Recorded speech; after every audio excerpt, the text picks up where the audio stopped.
Hello everyone. It is the 5th anniversary of the launch of Jones Road, and so there are a bunch of new products that I wanted to talk about. And the first thing is an autobiography by Jones Road founder Bobbi Brown. And so this is called Still Bobbi, and I did get a chance to listen to this whole book on the audio version, which is read by her from Amazon. And I think that this was really terrific, and I did really enjoy the book, and so I will be talking about that a bit in this video. And then in addition, there are a bunch of makeup products that I have to talk about. And so the first one is a new kit.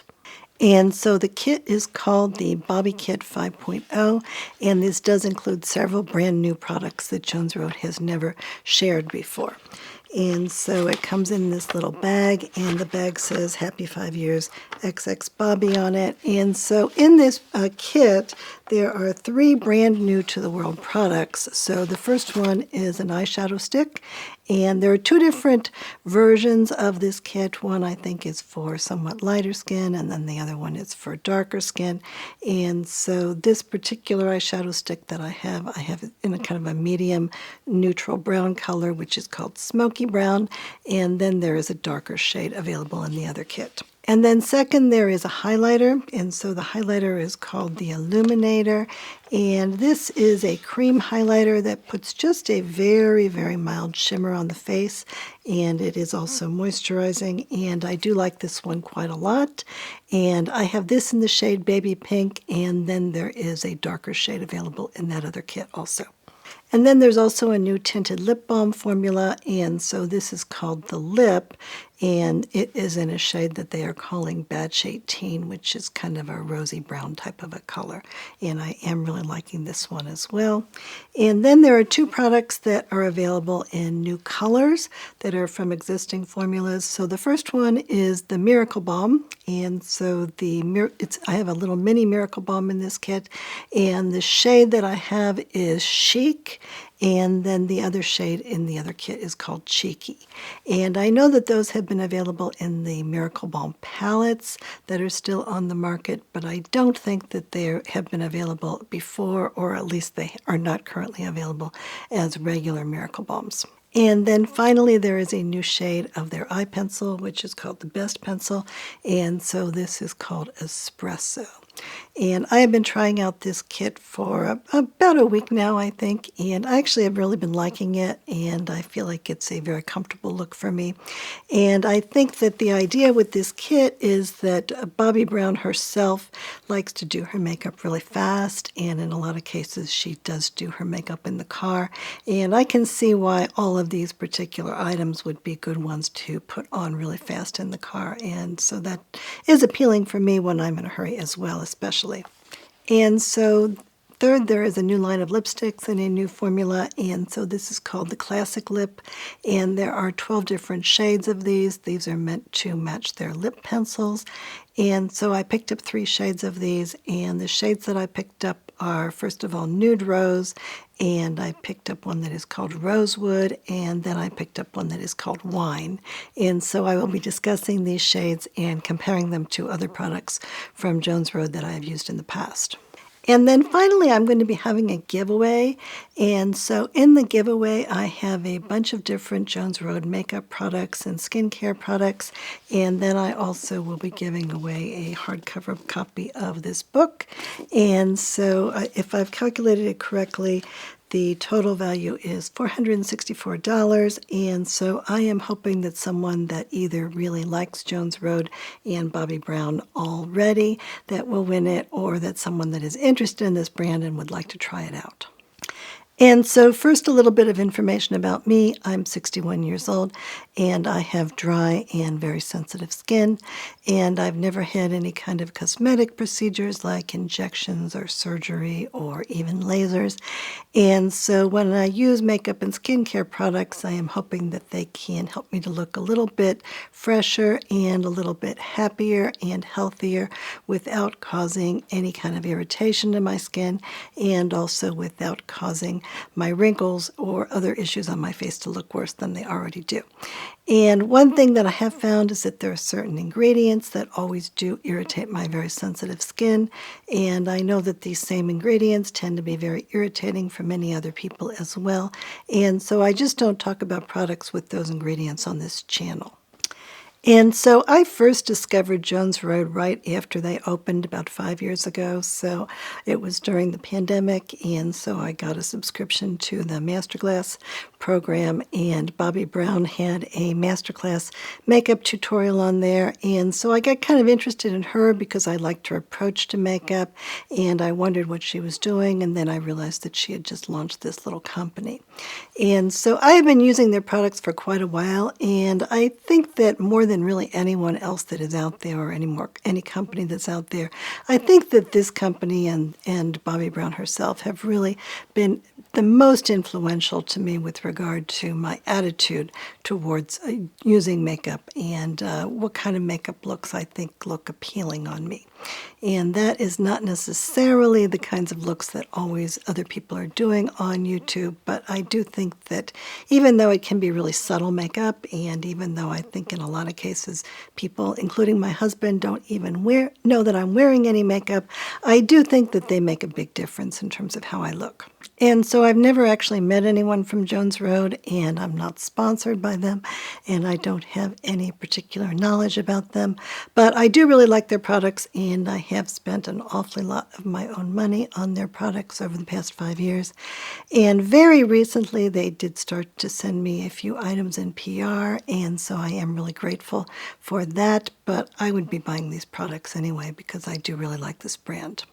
Now, in terms of the products, this was founded with the idea that this would be a clean beauty brand, and so they are avoiding using many ingredients, including all of the ones that, for instance, Credo does not allow in their products because they were sold briefly at Credo. And so I do think that most of the products have worked well for me and have not been irritating. And if I take a look at the products that I use the most and that I think are the best in category for me, an awfully lot of them do come from Jones Road. And these are products that I have purchased over and over again and that I do really like. And so the ones that I've been the most enthusiastic about include their face pencils and neutralizer pencils. I think that these have been really terrific for me in terms of covering over small issues on my face. I think that their new tinted moisturizer, which is called Just Enough, I think that this is the foundation that I'm using by far the most often recently, and I do think that an awfully lot of other people have really liked this one as well, pretty much unanimously. I think this is really kind of a breakthrough product. And then I also really am a very big fan of both of their brow products, and I especially like this brow pencil because I feel like I can put it on really fast and that it looks much more natural on my very sparse brows than anything else that I have encountered. And then sometimes I also will add this brow gel along with that, and I think that as brow gels go, this one also is my favorite on the market because it does do a good job of taking the little tiny hairs that I have that are more like peach fuzz and making them look like they are real brow hairs. And then there are an awfully lot of other products from this company that I also think are very good and that I do use on occasion. Now, there are a few products from this company that have irritated my skin, and so for instance, some of their products do have essential oils in them, and those tend to not work very well on my skin, and so those have been issues for me, and then there's a couple of other products that also have been issues for me. But all in all, I think that all of the products from this company do have really, really high quality, and most of them are ones that I can use, and most of them are ones that a lot of other people have told me that they have really liked also. And so let's talk about this book. And first of all, I did really like the audio version of it, and it was kind of fun to hear Bobbi telling her own story in her own voice and her own words. And she does cover her whole life, and in general, I think that this is a really well-written book, and it did seem to go really fast for me when I listened to it, and it held my attention really well. And personally, I always am pretty inspired when I listen to Bobbi Brown talk about life in general, or specifically about makeup, or about appearance, or growing older. And I think that that was definitely the case in this book, too. I do think that it was a book that made me feel a lot better after I read it, which is a little bit unlike most of the things that I encounter, which tend to make me feel you're often worse and certainly not better about things. Now, the thing about this book that really surprised me is when she talked about how she left Estee Lauder. So she worked for Estee Lauder from the time that she sold her company to them in 1995 until 2016 when she left the company. And when I had heard her talk about it before, I was under the impression that she just got sick of the politics and decided to leave. But that turned out not to be exactly the case, and so I did find that part of the book to be especially interesting. And so in terms of Bobbi Brown's background from the book, she was working as a makeup artist during the 1980s in New York, and she started to be fairly successful. And she wanted to do makeup that was more natural looking, and this was way ahead of its time. I don't think many people at the time were trying to make people look like better versions of themselves and not wearing very much makeup. At the time, I think that bright colors were much, much more popular. And so what she wanted to do was to create lipsticks that were the color of people's lips. And so she did that, I think it was about 1990, and she got those made, and they became really popular really fast. This was right about the time where people started to move into more natural type of brownie type makeup. And so she at first was selling these on her own, and then she sold them through Neiman Marcus and Bergdorf Goodman. And so by the mid-1990s, Bobbi Brown had become the most successful brand being sold at Neiman Marcus. And so, of course, a bunch of other companies wanted to buy them. And so she was invited to have dinner at the home of Leonard Lauder, who was the CEO of Estee Lauder Corporation at the time and the son of the original founder, Estee Lauder herself. And so they got along really well, and they really seemed to be in sync. And she said that she didn't want to sell, but he said, well, what if you could do all of the things that you really wanted to do, and you would have complete creative control, and you wouldn't have to do any of the things that you don't love. And so they talked about it, and eventually they did sell the company to Estee Lauder, and she was going to be the permanent CEO of the company. And she said that the offer was life-changing, but that the only thing was that Estee Lauder now owned her name and they owned the brand, and that they had her sign a 25-year non-compete clause that she couldn't be working with any kind of other cosmetic company for another 25 years. And then she was CEO of the Bobbi Brown Company, and over the next 15 or 20 years built it up to being a billion-dollar brand. And Leonard Lauder remained CEO of Estee Lauder Company until 1999. And she said that she learned a tremendous amount from him. And then the company went public in 1996, but it was closely held for a long period of time, with the Estee Lauder family still continuing to own most of the stock. And then Leonard Lauder's son, whose name was William Lauder, was CEO until 2009. And so that apparently went pretty well too, and the Bobbi Brown Company just continued to grow. By that time, I think that the Estee Lauder family had sold off a lot of the stock, and so the company started to be run more like an ordinary corporation rather than a family business. And in 2009, William Lauder was replaced as CEO by a man named Fabrizio Frida, and previously he was from Procter & Gamble, and he had been the head of their global snacks division.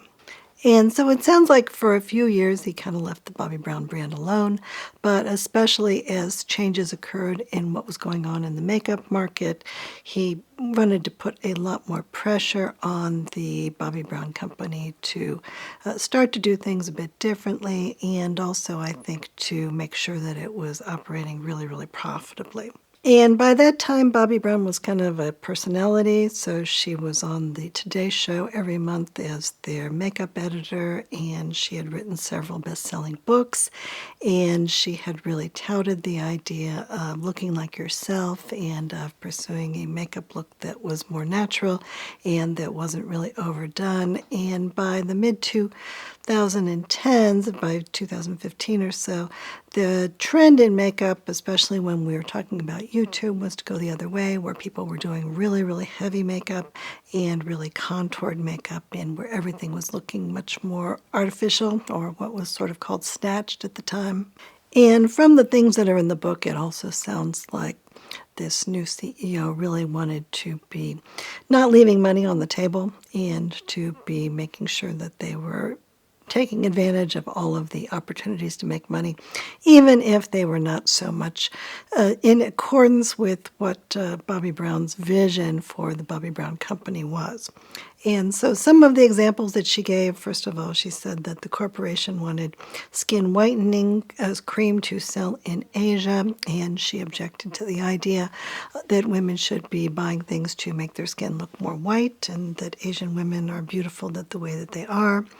And they wanted Bobbi Brown to be selling a lot of heavy contouring products because those were popular, and she didn't like that look or think that it was attractive.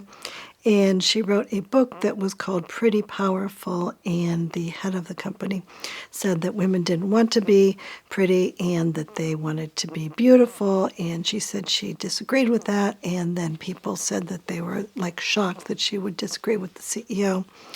And she had wanted to give one of her top employees more money, and the company said that the person could only be paid more money if they were working on multiple brands rather than just on hers.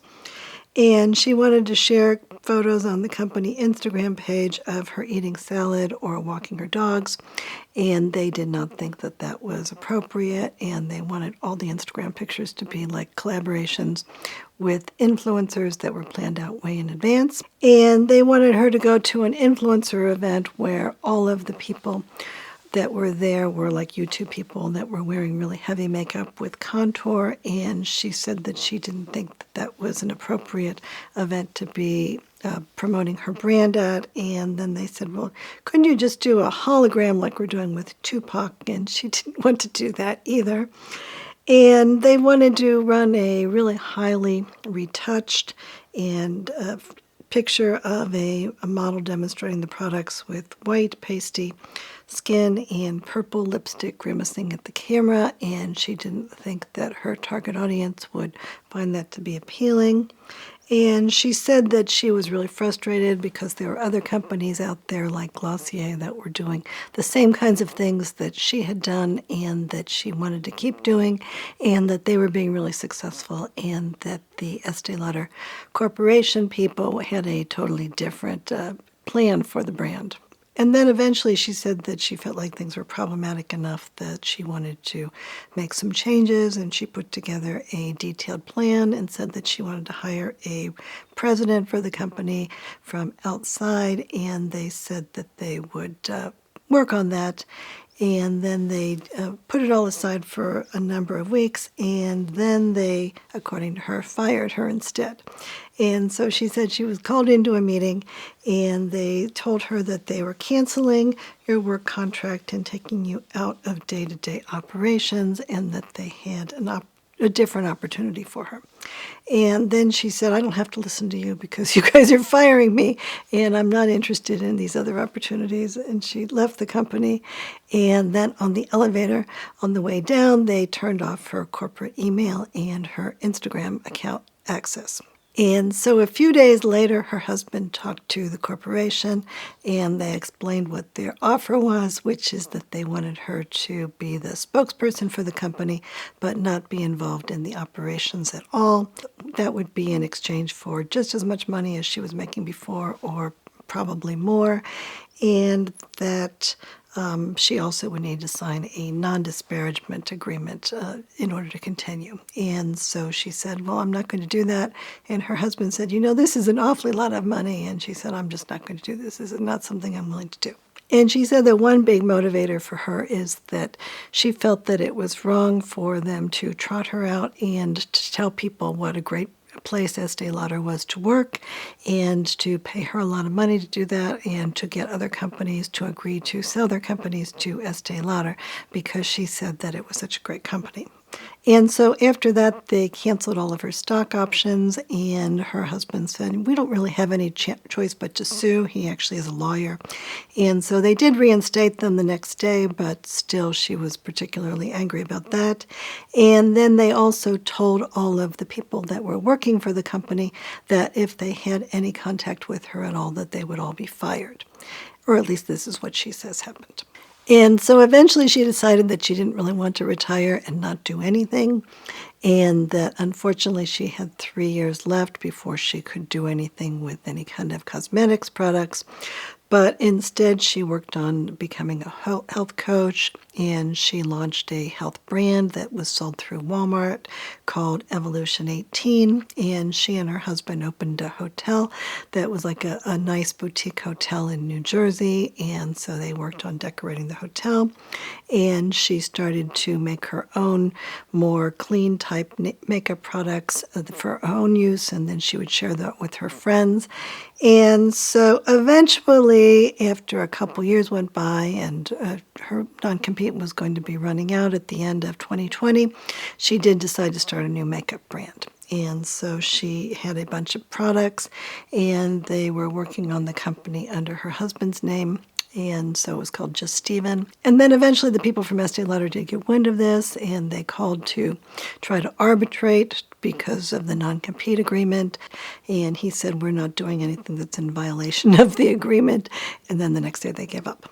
And her husband is a lawyer, and he focuses on real estate investments, and apparently he's pretty good at managing money. And so they launched the Jones Road Company just with their own money. They didn't want to borrow from anyone.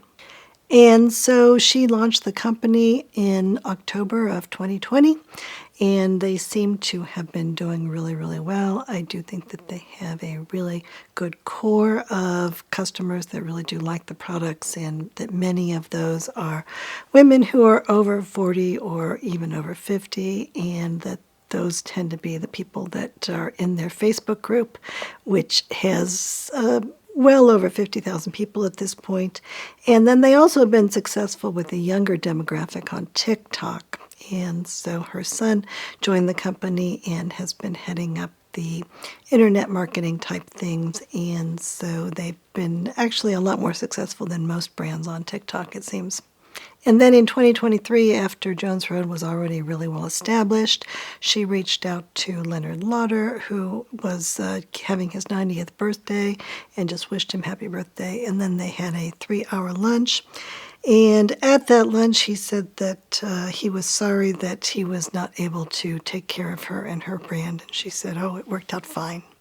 And so since I finished listening to that audiobook, I have been thinking quite a bit about the situation that occurred between Bobbi Brown and the Estee Lauder Company back in 2016 when she left. And especially thinking about that from the perspective of being a business school professor, and also actually an Estee Lauder stockholder. So I did buy some Estee Lauder stock back in the mid-1990s, about the same time that they purchased the Bobbi Brown Company. And so I am a little bit interested in it from that perspective. I still do have that stock. And in general, it seems to me that when I look at this company, that what happened with Bobbi Brown seems to have happened with a lot of other brands in addition to that. And that in the 1990s, that Leonard Lauder did find a lot of brands that he really believed in and purchased those brands. And then even after he left, his son helped to develop those brands and grow them from being tiny little bitty brands into really major billion-dollar type corporation type brands. And then when Fabrizio Fredo came on board in 2009, things changed a lot, and I think that it seems like whoever hired him seemed like the perspective was to try to get as much money from all of these brands as possible. And I think that that can be really frustrating for people that have built these brands from scratch. But on the other hand, if we think about it from the perspective of how business is often done, I think in a lot of cases that kind of is how business is done, that you start out by taking a brand that's not necessarily going to be successful and figuring out how to make that successful and then help to grow it as fast as possible. And so I think that Leonard Lauder and his son both did a wonderful job of doing that. But that if we look at something like the conventional Boston Consulting Group matrix where there's 4 quadrants, and that in the early years you are putting a lot of money into the brand and you are creating a really strong and clear vision. And I think that Bobbi Brown did have a really, really strong and clear vision of her brand. But that when you get further along, then in a lot of cases when brands stop growing and when they're not necessarily tied into the large aspect of the market, then in a lot of cases companies do start to try to milk the brand for as much money as they can and to think of it more as being like a cash cow. And I think that that is what they did with an awfully lot of these brands, not just with the Bobbi Brown brand, but also with the number of others. There were quite a few other brands where the founders have left the company and then started their own brands elsewhere. And so that happened, for instance, with Too Faced, and the former owners of that brand have started Polite Society. They did that with Jo Malone. They did that with Tom Ford, who is no longer at Tom Ford Beauty anymore at all.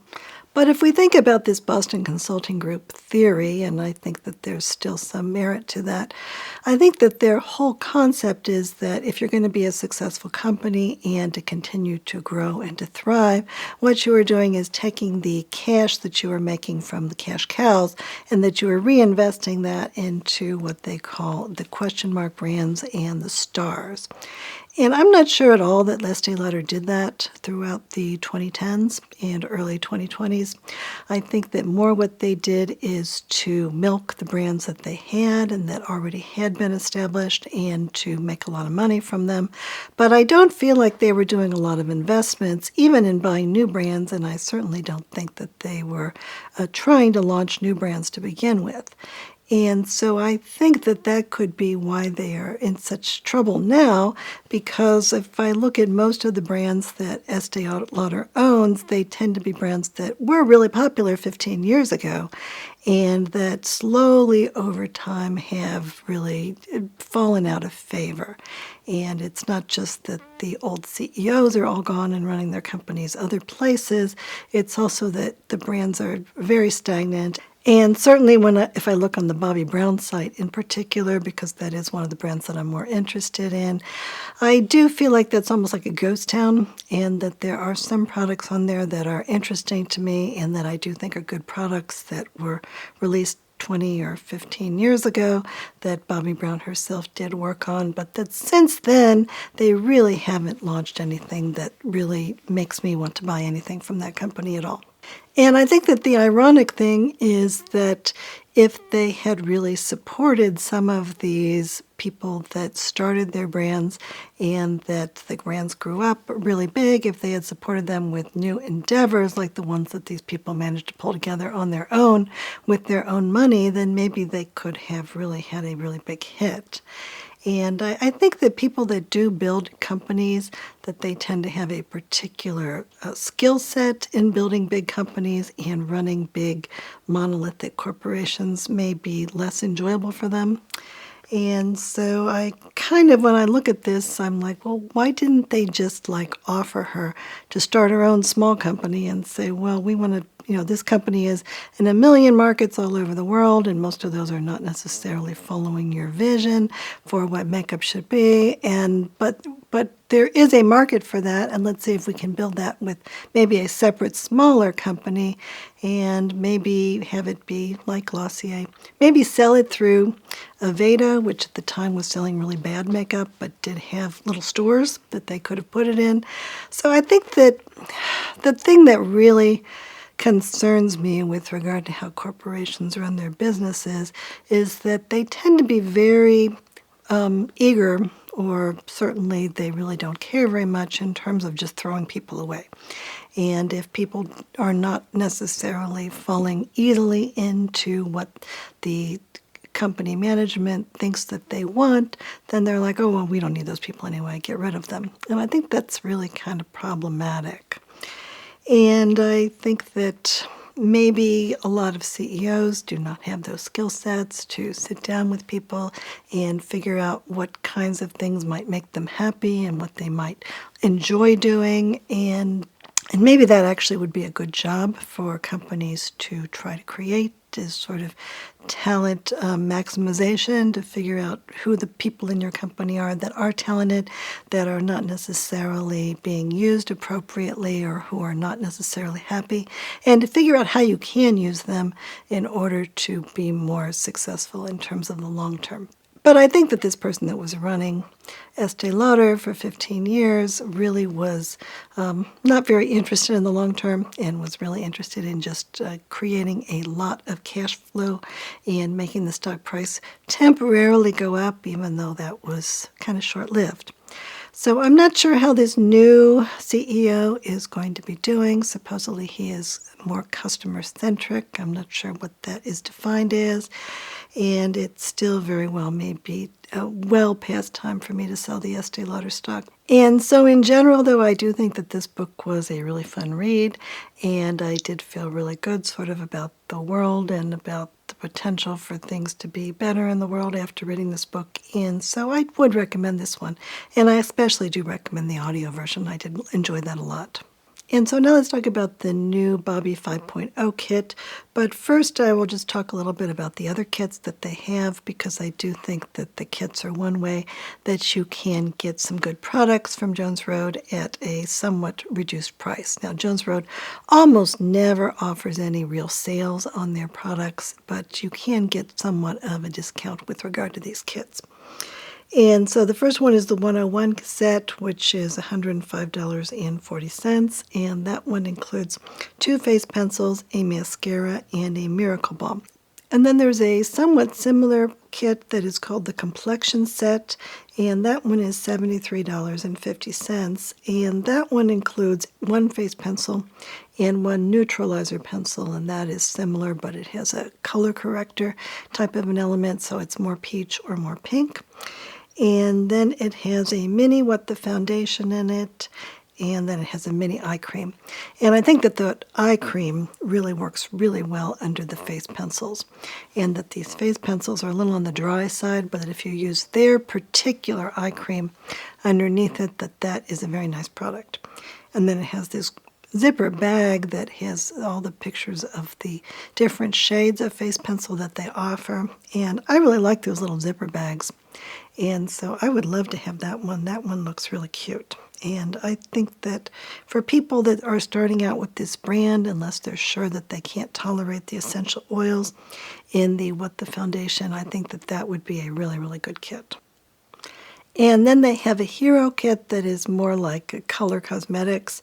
So that one has 2 mini Miracle Balms in different shades, and 1 mascara, and a brown eye pencil, and an eye cream, and that is $86. And there's a skincare kit, and so that one I do like the oil-free moisturizer. I would be interested in trying the micellar water. That is not a regular product from them. Maybe they will introduce it at some point. And then it also has a full-size cleansing stick in it, and that one has fragrance in it, and so I haven't picked that one up. And then a couple of months ago, I reviewed their Makeup Travel Kit 2.0 in another video, and so that is more like a summertime color kit. And so it has a liquid bronzer, an eye pencil, a lip gloss, a mini Miracle Balm, and a sparkle wash, which is a sparkly eyeshadow, and a little mini blending brush. This is a really nice brush, and they don't sell this brush individually, and I really, really like this one, and especially for travel purposes, I think that this one is really terrific. And so now let's talk about this Bobbi 5.0 kit, and this is $98, and they say that the value is $132. And so Bobbi Brown has been creating these kits of things that she likes to use herself for a while now, and so this is a new version of that. And the idea with this particular kit is that it should be things that she wears on a regular basis and that she can put on really, really fast, like in the car, and therefore that she can look a little bit more put together, but not like she's wearing a lot of makeup. And there are two different versions of this, and so I do get the feeling from the people on the Jones Road Facebook group that regardless of your skin tone, you could use either one of these kits. And so I shot some footage of me putting on all of the items that are in this new Bobbi 5.0 kit, along with a few other items from Jones Road. And so I started out by putting on a little bit of the eye cream, and I put some underneath my eyes, and then I just sort of spread it around on my face a little bit as well. And you really don't need to use very much of this eye cream, and I do think it's a lot different than most of the other eye creams that are out there. I think that most of the eye creams that are on the market that I have purchased in the past, that they have tended to be more for night use, and I do think that this is especially designed for use under these face pencils, and that they do make the face pencils go on much more easily. And so for people that complain that these pencils are too dry and that they don't like them, I do think it's usually because their skin is on the dry side, and therefore the pencils don't have enough slip to be blending out really easily. And then for under my eyes, I am using the neutralizer pencil, and this is in a shade that is called Light Peach. And so I think that when I use this under my eyes, it does blend in very easily as long as I do have the eye cream on, and it does neutralize the dark circles without my needing to use very much of it. And I actually don't feel like I need to use another product over the top of it. I think it actually looks pretty natural even if I don't. But I do have another face pencil, and I have this in the shade called 5, and so this is a light and somewhat cooler shade, and so I will just use this to cover over whatever kinds of issues I have going on my whole face, just on a spot basis, and then I will put a little bit on top of the neutralizer pencil as well, under my eyes.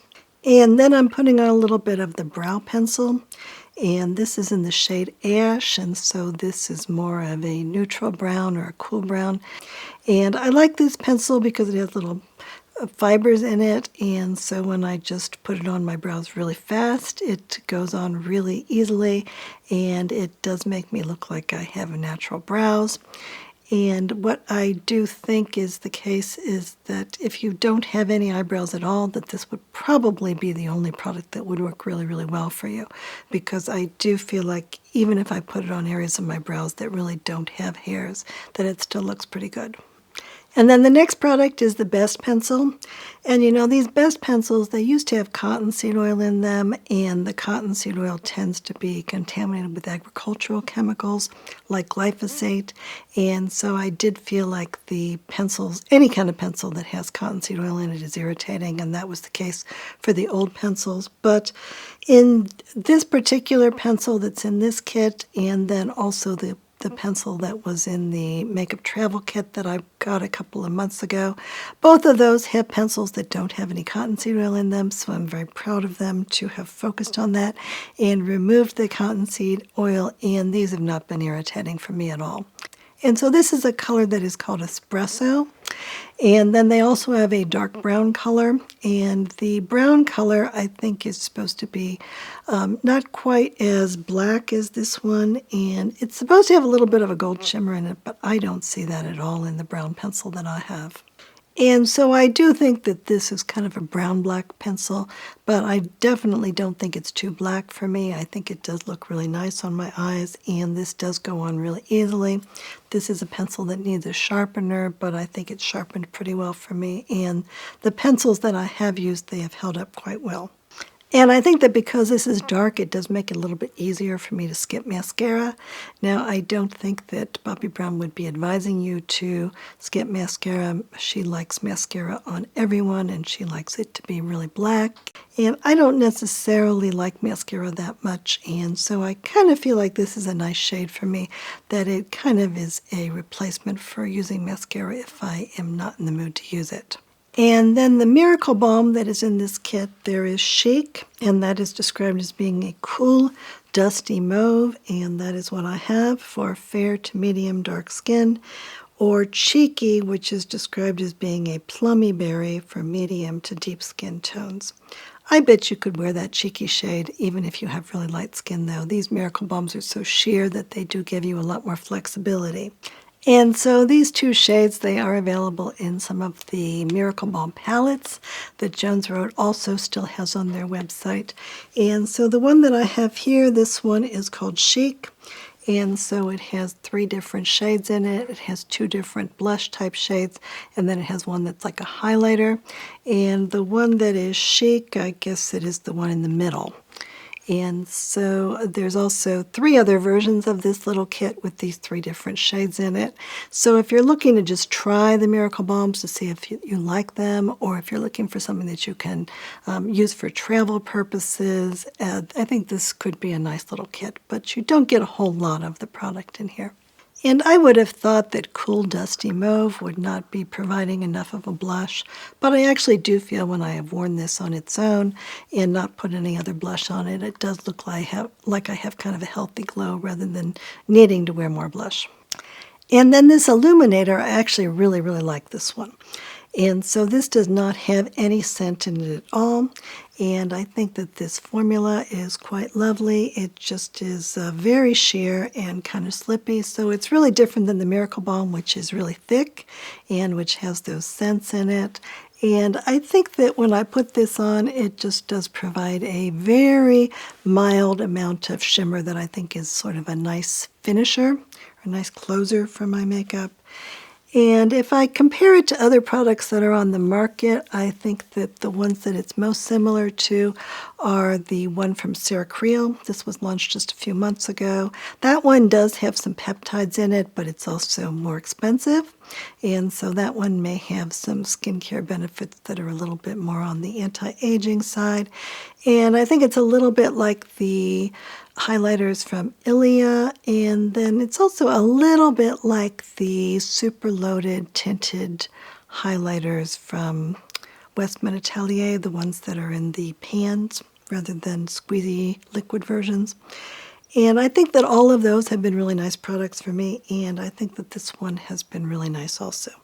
And this baby pink, it's more like a champagne color. I don't feel like it's actively pink, but maybe it does have a little bit of coolness. And my skin does like this fine, and I think it's actually beneficial, both in terms of how it looks and also in terms of it feeling good on my skin. And this does have a little bit of a mirror in here, and I still really like compacts that have mirrors in there. It kind of drives me crazy if I can't see what I'm putting on. And then I am putting on the eyeshadow stick, and this is in the shade Smokey Brown. And so the other palette has a much darker version, which is called Dark Brown, and I think that you really could wear either of these. I don't think this is supposed to really make you look like you have eyeshadow on. I think it is supposed to be a really easy way to cover over whatever kind of darkness you might have on your eyes and to give your eyes just a little bit of dimension, but that will be really, really fast. And that also is convenient for travel purposes. So I think that in these kits in the past that they sometimes had powder eyeshadows, and I really wouldn't take their powder eyeshadows out on the road or to carry that bag in my car with me, because those eyeshadows that are in the powder form, they do have a little bit of a tendency to break. Whereas this eyeshadow, I think it would be much more holding up better for travel purposes, and that it just does go on super, super fast, and that it does blend really easily. Now, I do have an awful lot of eyeshadow sticks in my collection, and so I think this one is a bit different than the others. I think that it is supposed to just be giving you a little bit of a wisp of color, and I think it's not supposed to be waterproof. So in a lot of cases, I will take an eyeshadow stick from the Bobbi Brown company or Laura Mercier or Victoria Beckham or NARS, And they are totally waterproof, and so if I put it on my hand, I can get a little smudging if I rub it right away. But then after that, it is sort of will stay in place even if I wash my hands like 500 times if I don't actually use a makeup remover that has oil in it. And this one, I don't feel like it's intended to be waterproof. I can wash it off my hands, but that it on my eyelids it goes on perfectly fine, and I think it stays perfectly fine. And when I have worn this all day, including going out and walking my dog, I do feel like I still have eyeshadow on, and it still looks really nice at the end of the day. So I've been feeling really good about this, but I do have really dry eyelids. I think that maybe for people that have oilier eyelids, you might need to experiment a bit more. But I think that for people that are older and who do have drier and sort of crepier eyelids, this one has been working really, really well for me. And it does go on really fast. And I think it's just giving me the sort of a minimum amount of eyeshadow that I think looks good on me without being too much and without being made up, or without being made up looking, obviously. And then the final product in this little kit is called The Lip. And this is another new product, and the shade name for this one for both of the kits is called Batch 18, and she's describing this as being a pinky bronze. And so the number 18, she said in her book that this is associated with life in Hebrew, and so she called her company that was like a supplement type company, it was called Evolution 18, and so I think that that has something to do with this particular lip product as well. And I was a little suspicious about this because I didn't do all that well with their lippy sticks. I did find that those were a little bit irritating for me, but this one seems to have been okay. The ingredients that are scent ingredients that are on the label include peppermint oil and then limonene and linalool. And so I was a little bit less afraid of the peppermint oil and a little bit more afraid of the limonene and linalool. But I didn't find it to be problematic at all. I don't find that this has irritated my lips even though I've been wearing it quite a bit. I wonder if those other two ingredients may just be because the peppermint oil is on there, because maybe those are a component of peppermint oil. And I think that sometimes companies do that, so I would like to find that out. But in any case, I do like the taste of peppermint, and I like the texture of this, and I like this color. And in general, when I wear this, I think it actually looks really nice. So I think that I can kind of understand why she likes this particular product. I think I really like it also. And so I did shoot some comparisons from some of the other products that I have in terms of the shades. And so with regard to the lip and cheek sticks, I do really, really like those. And I actually do use them on my lips. And the only issue with those is that they are quite on the large side, so they're maybe a little bit too large for me to carry around with me. But I really like the way that these work on my lips, and I think that this shade is fairly close to the shade in that one that is called Chocolate Mocha, I think it's called. And I always was a little bit surprised at how much I like that particular shade, but it does have a little bit of redishness in it, and this one definitely has a little bit of redishness in it also. And I think it looks really natural on my lips, but does make me look a little bit more polished, and it gives a little bit of that 1990s vibe of lipsticks that people used to wear back then and that have come back into style now. And with regard to the lippy sticks, in terms of comparing it to those, the Me shade is very, very light and translucent, and the deep rose shade that I have is quite a bit different. And I do think it's fairly close to the chocolate shade in the lippy stick. And so I have here on my hand the chocolate shade on the top, and then I have this Batch 18 shade underneath it. And I think that the chocolate shade is a little bit on the more pigmented side, but that the undertone is fairly similar. And it's interesting when I look at that monitor, the Batch 18 shade, it does look really light. But I feel like in person it's not quite so light, and especially when I put it on my lips, it actually is giving a significant amount of color. And so of the products in this kit, I do really like all of them, and I feel like I definitely want to use all of these, except for maybe the Miracle Balm one. That one I don't use all that much because of those scent ingredients in it. But I think that of the Miracle Balm colors that they are offering, I do really like this one.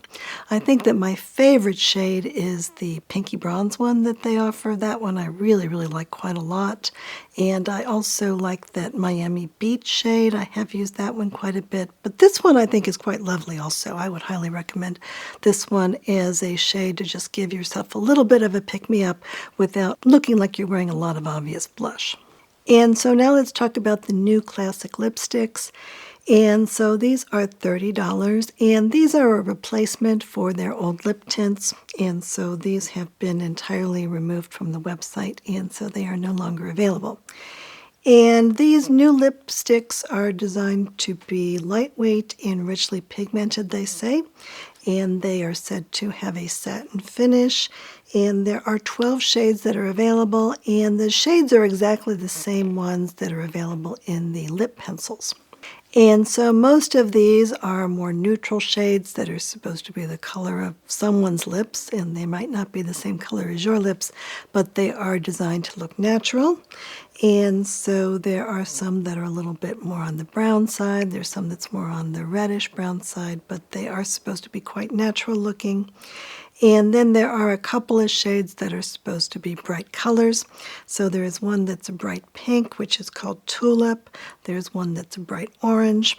There's one that's true blue red, and there is one that is a deep berry, and the one that I have, that's the deep berry one, which is called Wine. And then I also have one that is Nude Rose, which is a shade that they've had in a number of different products. And then I have one that is called Rosewood, which is a reddish brown.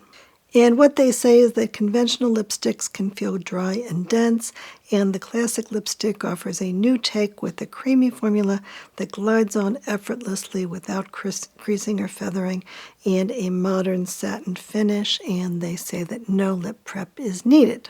And in terms of what they say about the ingredients, they're claiming that there is a skin conditioning peptide made up of 3 amino acids, glycine, lysine, and histidine, that improves appearance of the skin lips by looking smoother, firmer, and reducing the appearance of fine lines. Now, I don't see anything on the ingredient list that seems like that would be fulfilling that role. And so I did write to Jones Road to ask them what exactly they meant by that and which ingredients they were referring to, but I haven't heard back from them on that, so I will let you know if I can figure that out.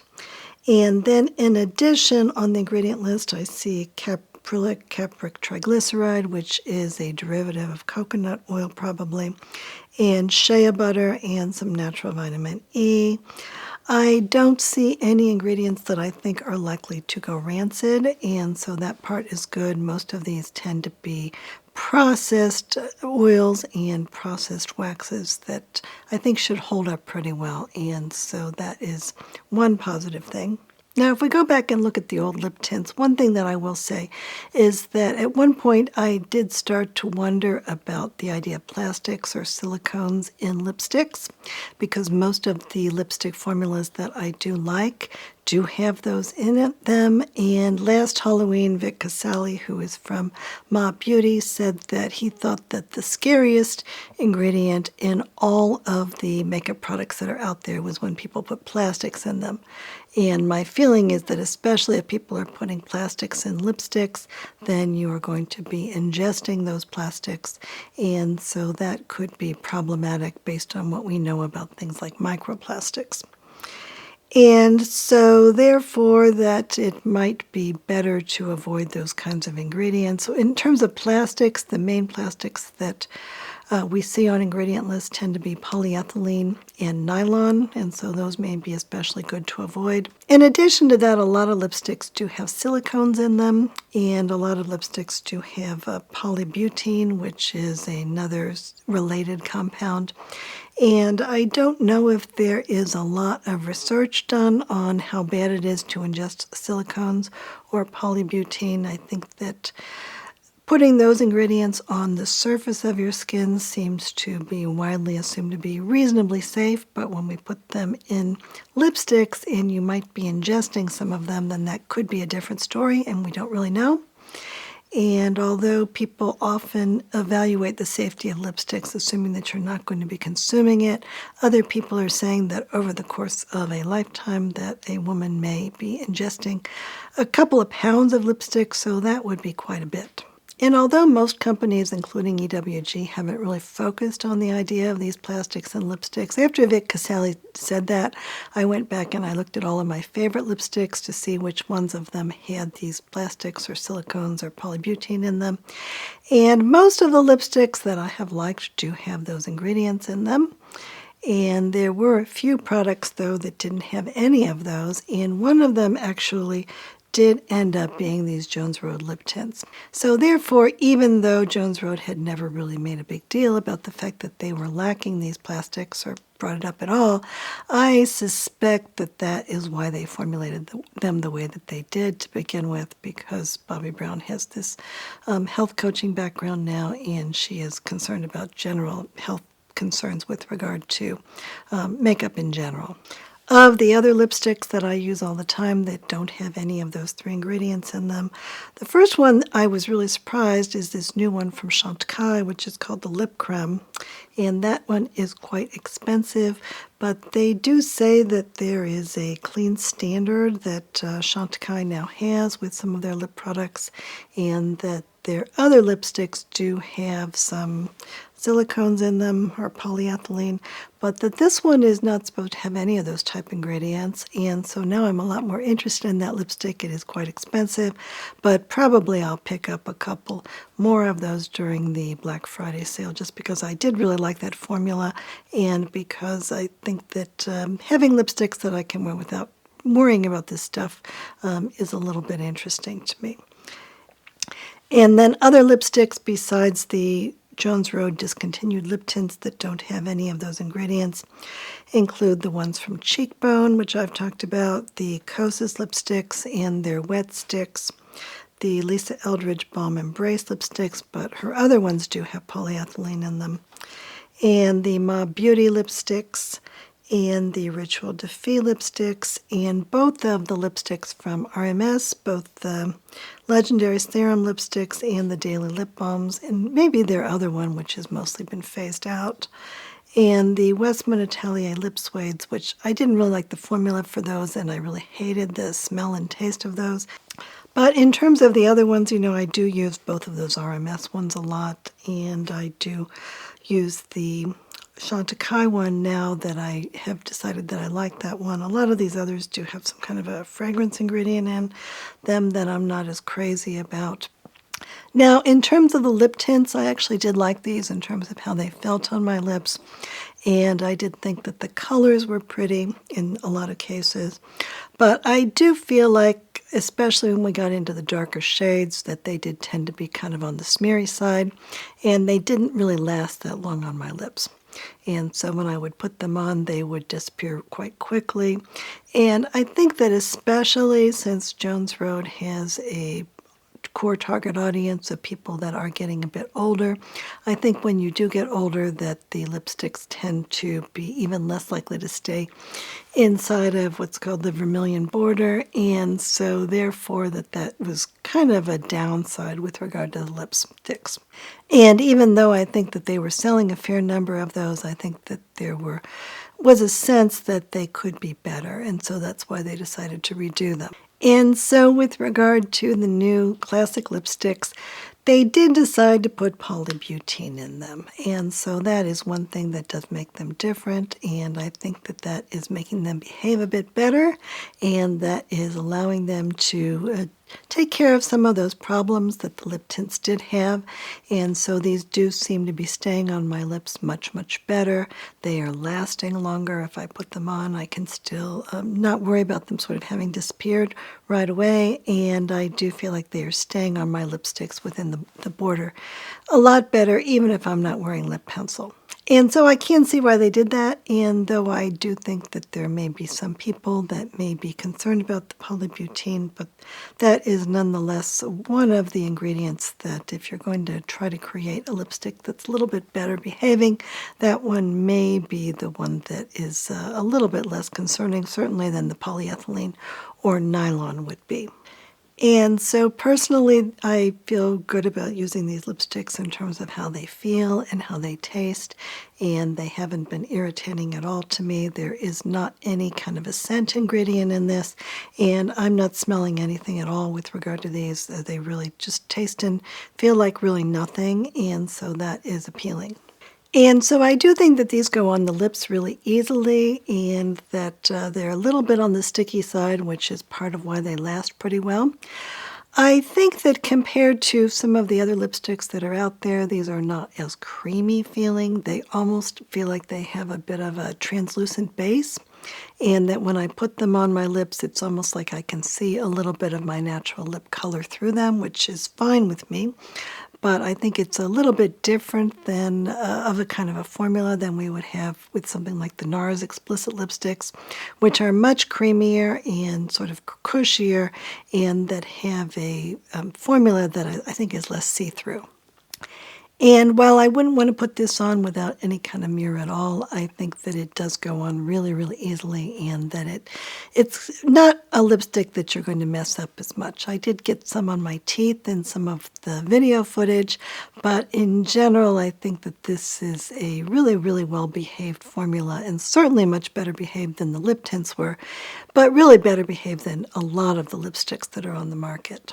And in terms of the shades, I think that, again, that Bobbi Brown has always been known for creating lipsticks that are more neutral and more no makeup, and that are the color of lips, and that is kind of still where most of these shades are coming from that kind of aesthetic. So this is a really different aesthetic than you have with, for instance, the Lisa Eldridge lipsticks or the MAC lipsticks, or even the Ma Beauty lipsticks or the NARS lipsticks. In those cases, they are not necessarily trying to create shades that are the color of your lips and that make you look like you're not wearing makeup, but rather trying to get these super dialed in colors that are going to look good on a variety of people. And in this case, I think that it is sort of more natural colors.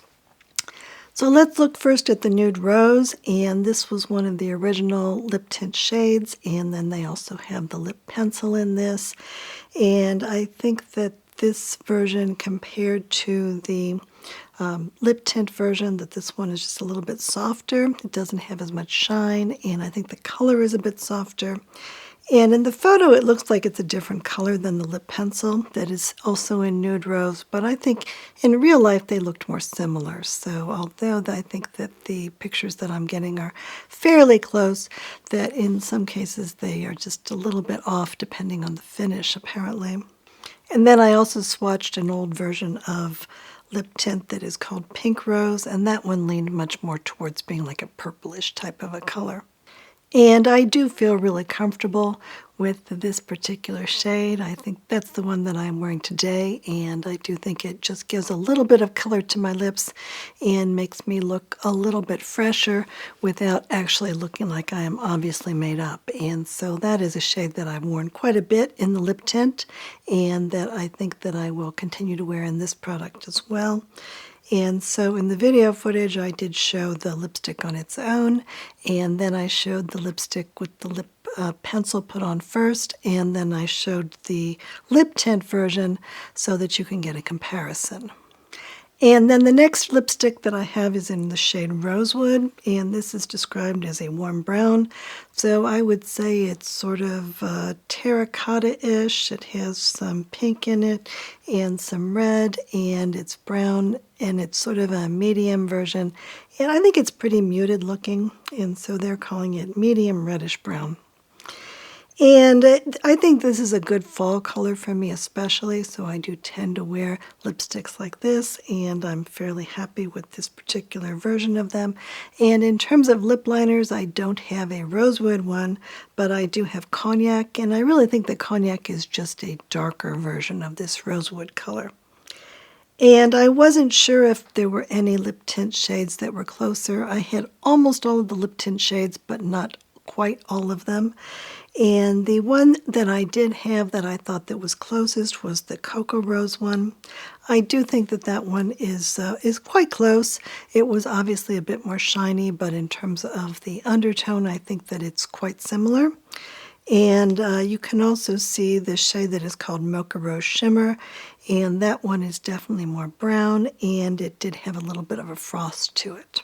And so in my own lips, I demonstrated this on its own, and then I demonstrated it where I put the cognac lip liner down first, and then I put that one over it. And I think that actually looks really nice. I kind of like the darker lip liner color with it. And then I just put down the Cocoa Rose as a comparison. And I am seeing a little bit of lipstick on my teeth in this footage. Unfortunately, when I used this monitor, the video monitor, as a makeup mirror, it doesn't always show me everything that the actual footage will show when I look back at it. And then the last version is the wine color, and I wanted to pick out one of the bright shades because I wanted to see how the lipstick performed in the bright shade. And so the choices again were blue, red, orange, fuchsia pink, and berry.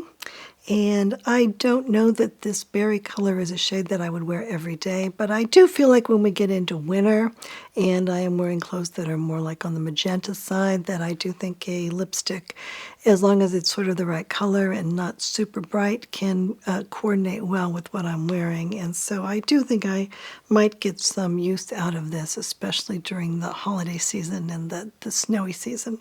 And so wine is, again, a shade that is available in the lip pencils, but this one was not available in the lip tints.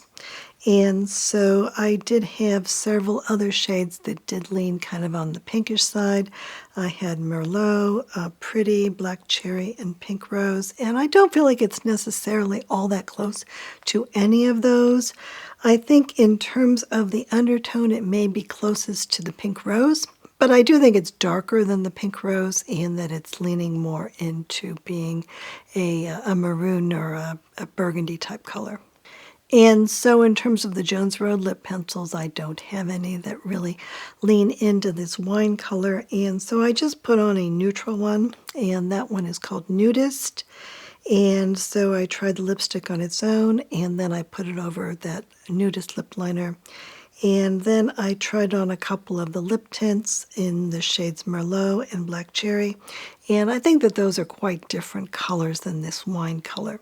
And so if you have not tried one of the lip pencils before, then I think that this will be a new Jones Road shade for you that is quite different, I think, than any of the other lipsticks that Jones Road used to offer.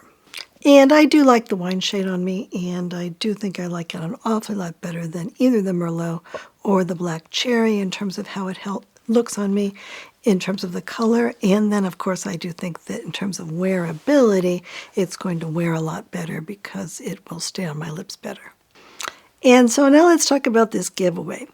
And so the main reason that I want to have a giveaway is because I do happen to have a lot of products from Jones Road that are duplicates for things that I already have, or that do have some kind of a scent ingredient that makes me not able to use them. And so I do think that there are enough people that watch this channel and that are in the Facebook group that are really enthusiastic about the idea of trying out Jones Road products that it would be fun to give them to someone that really liked it. Now, the downside for doing giveaways on internet is that what often happens is that people that really have no interest in the product sign up for the giveaways, and then in a lot of cases they don't even want the stuff that you're giving away, and then they want to ask for you to give them money for it instead. And I think a frequent thing that I've heard happens is that people from other countries will win the giveaway, and then they will say, well, it's going to cost a huge amount of money to ship it to this country and to pay for the customs, and so why don't you just give me the cash? Well, we're not going to do that. and anyone that asks for cash as a way of being able to just make money off of this is automatically going to be disqualified from this. And I think we're going to have to restrict it just to people in the United States. And so I feel bad for people that live in other countries. But I think in terms of shipping and customs and tariffs and all those things, I think we really need to just stick with people in the continental U.S. And I think that because there is a perfume product in this, that even shipping it via mail, via airplane mail to Hawaii or Alaska is probably not a great thing either. So that's what our restrictions, I think, are going to have to be. And then I thought that also that in order to get people that are really interested in this, I thought that we could get people to need to sign up for the Facebook group and to introduce themselves in the Facebook group, and that if people do that, then they probably are going to be actual real people that are interested in this topic and this brand, rather than people that are just trying to win something for the sake of getting money. And then in addition, in order to actually sign up for the giveaway, I have a link in the description box, and so if you click on that, then you will go to a really brief survey where you will give your name and your email address. And if you are interested, then if at some point I may send out emails on the topic of makeup, and so you can choose whether or not you want to get those emails. And as I said, the price has no cash value, and I will pay the postage to any address in the contiguous United States. And if the items arrive broken or defective, I don't think that it's a good idea for me to guarantee that I will replace them, because I don't have a lot of control over that necessarily. And so hopefully most of these items will arrive intact, though I will try to pack them well. And in terms of the deadline to enter this giveaway, I will give you a few days after this video comes out, and I will put the deadline in the description box and also in the Facebook group. And so now let's talk briefly about all of the items in the giveaway. So the first thing is a full-size Miracle Balm, and this is in the shade Dusty Rose, and so you can take a look at this shade. I think that this is a really, really pretty shade, especially for people that have fairly light skin, but I think anyone could probably use it. And this is $40, and again, these Miracle Balms do have some essential oils in them, including ginger root oil, rose geranium oil, grapefruit peel oil, orange peel oil, limonene, linalool, and citral, and rosemary leaf oil. And what I would say is that if you win the giveaway and there are a lot of items that you think you would like, and there are some items that you think you might not be able to tolerate, I think one reason it's a good thing to be doing this giveaway at this time of year is because I think these could also be really good holiday gifts, so you may want to consider the idea that that could be a reason to be able to use up some of these products, even if you are not going to be able to use them yourself. And then I have this little Miracle Balm palette, and this one has 3 shades in it. So it has Chic, which is the color that I demonstrated today, and then it has Dusty Rose, and it has Happy Hour, which is a highlighter, and it comes in this little flat palette, and it has a mirror in it, and the retail price of that one is $34, and that one is still something that you can read about on the Jones Road website. And then I have a lip and cheek stick, and so this is the one that I have and that I have used quite a bit, and this is in the shade Bright Pink. So this is a rose color, and so the retail price of this one is $36. And I do think that this is a good product for use on both the cheeks and on the lips. It doesn't have any flavor. I do think it is moisturizing for the lips, and it behaves pretty well on my lips. And this bright pink color is one that they included in a kit that I think was called I Am Me, that they thought would be kind of universal to add just a little bit of pop of color for people. And so apparently they think that anyone can use it. And I've found that this is a better color for me than I was anticipating. And then there is one of the old lip tints, and so this one has been discontinued, and it is in the shade Nude Mauve, so it's kind of a really light sort of a color that is just kind of the color of many people's lips. and so that was priced at $26. And then I have one of their powder bronzers, and so this is in a shade that is called Medium Tan. And it is a shade that actually I think is wearable by people with a really wide variety of skin tones because it does have a bit of reddishness in it. And so if you don't use a whole lot of it, I think that it does provide just a little bit of a look of sort of a bronzy type of a blush. And actually, when Jones Road first introduced this product as part of a kit, this was the shade that they offered, and the reason was because they said that really anyone could use this shade. And I did read the Jones Road Facebook group at the time, and a lot of people did get this, and they did seem to think that even if they had really light skin that they could use it, and so you can see me using it in the video footage, and I think that this is a better shade than many people may think. And so this is the one that I have, and of course all of these products are all unused, so they're ones that I haven't used at all. And then there's a bronzer brush, and so I have one of these, and so I'm giving another one away. And this is a brush that is kind of wide and a little bit more flat, and so I think that the idea with this is that if you use the wide part, you can put bronzer on your face kind of diffusely, or if you put it on more like this side, that maybe you can put it just underneath your cheekbones and use it more on specific areas of your face. So I think that's why it's this shape. And I think that Jones Road has really, really good brushes. I'm really impressed with them. They are synthetic brushes, but I think that if we compare these to really all the other synthetic brushes on the market, including the BK Beauty brushes, I really, really like these Jones Road brushes. And they are made in Italy, and I think that the quality has been really impressive to me. And then I think this is a kind of a fun little product. This is a little eyeshadow kit that they released a couple of years ago maybe, and so this was called the Best Eyeshadow Palette, and I think it was priced at about $35. And so there are 4 different shades of eyeshadow in here, and they're the powder eyeshadows. And so usually they sell only the powder eyeshadows individually, and so people tend to be using them primarily as like one and done, but in this case this is one of the only opportunities that people have to be able to create a look with more than one color. And so we have 4 different shades, and it comes in this cardboard palette that actually does have a mirror in it, and then it also has a little brush in here.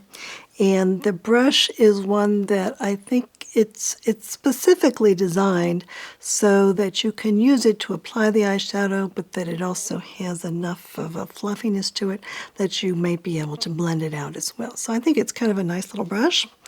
And so the 4 colors in this one, it has a cream color. It has one that is called So Pretty, I think, which is a shimmery sort of a silvery color.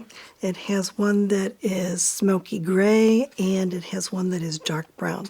And so typically what I will do is use the dark brown one as an eyeliner, and then I will use the rest of them just to give myself a really kind of a muted but pretty eyeshadow look with just a little bit of sparkle to it.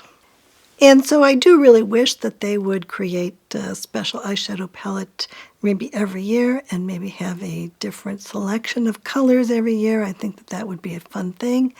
But so far they've only done it for 1 or 2 years, and so I think that this one is a little bit unusual, and I think that this is a fun product to try out, and I have really kind of enjoyed it. And then the next product is the brow pencil, and this is in the shade gray, and so this is way too dark for me, but I think that if you have hair that's a bit darker than mine, then this could be a really good brow pencil, and again it has those little fibers in it. I will say that my dog managed to chew the bottom of this pencil just a little bit, so you can see a few teeth marks, so that is what that is for, but that is not anywhere near where the actual pencil is, and so I think it's perfectly usable. And then the next product is their new sunscreen, and so this is called the Everyday Sunscreen Broad Spectrum SPF 50, and this is in the untinted shade, and the retail price of this one is $42. Now, I would be using this one except that it does have 2 sunscreen boosters in it, which are actually really chemical sunscreens. And if you don't believe me, then I suggest that you read a paper that is called Sunscreens, Misconceptions, and Misinformation, and it is by a group of Harvard dermatologists that have MDs, and they're also researchers with PhDs. And this was published in 2023, I think, in a journal that is called the Journal of Investigative Dermatology. And I feel like this has proven conclusively that the two sunscreen boosters that are in this product, which are butylactyl salicylate and ethyl ferulate, are actually chemical sunscreens, and that they are actually absorbing UV light, and that they actually are absorbing into the body.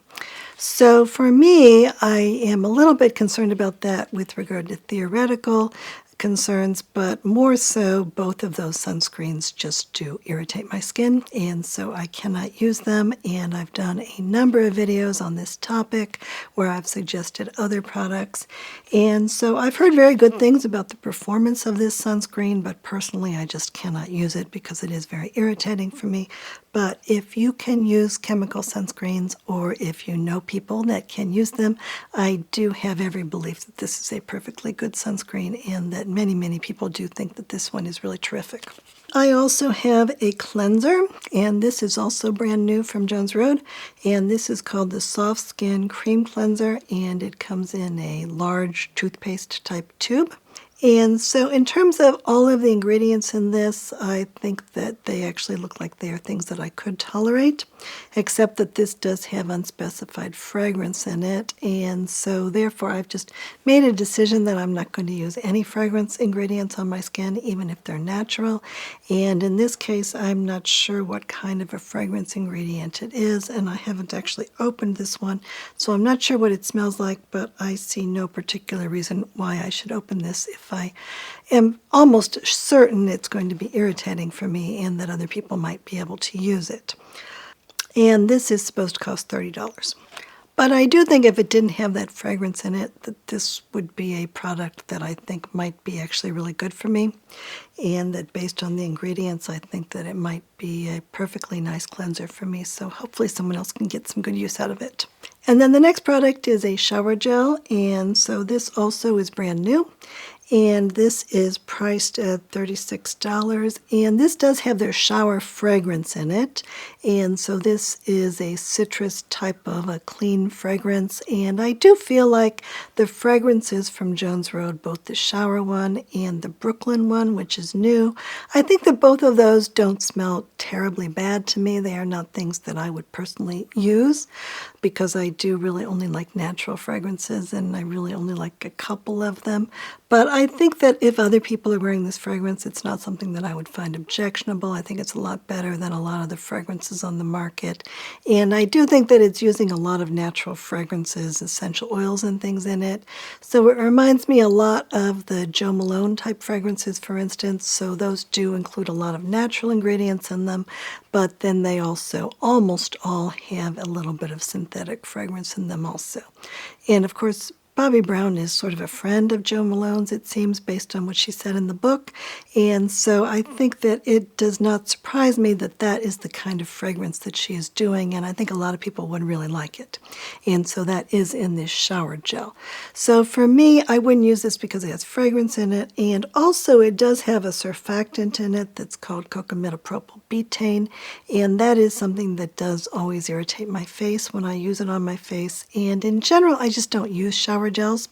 I really only use bar soap made with organic ingredients, and preferably organic essential oils, and I think that my body reacts much better to that. But many people out there do really like shower gels, and I bet this one is a lot better than almost anything else on the market, actually. And then we have this Brooklyn fragrance, and so this is an ounce bottle, and it comes in, I guess it's like a ceramic type bottle, and it does have a spray version of it.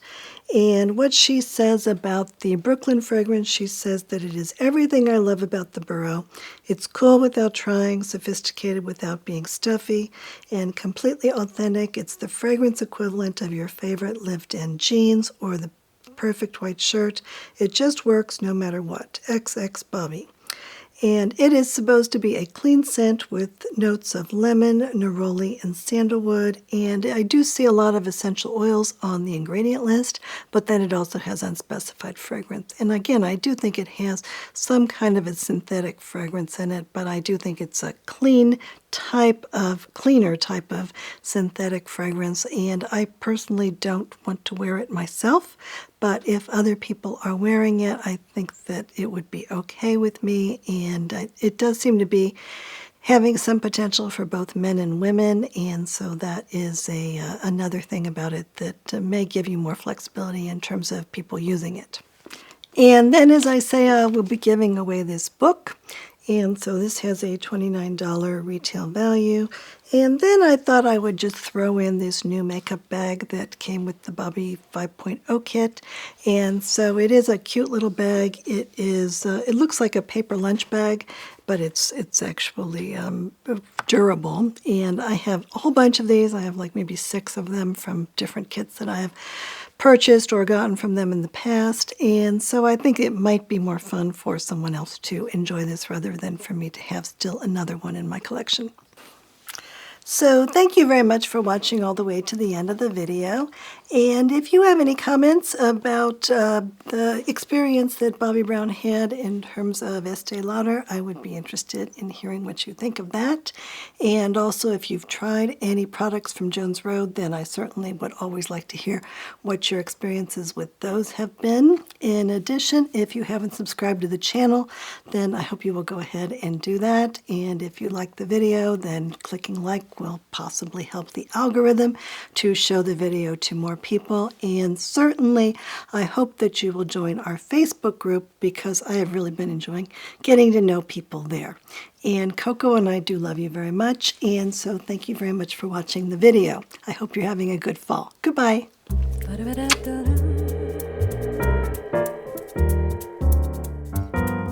Ba-da-ba-da-da-bum, ba-da-da-da-da-da-da-da-da-da-da-da-da-da.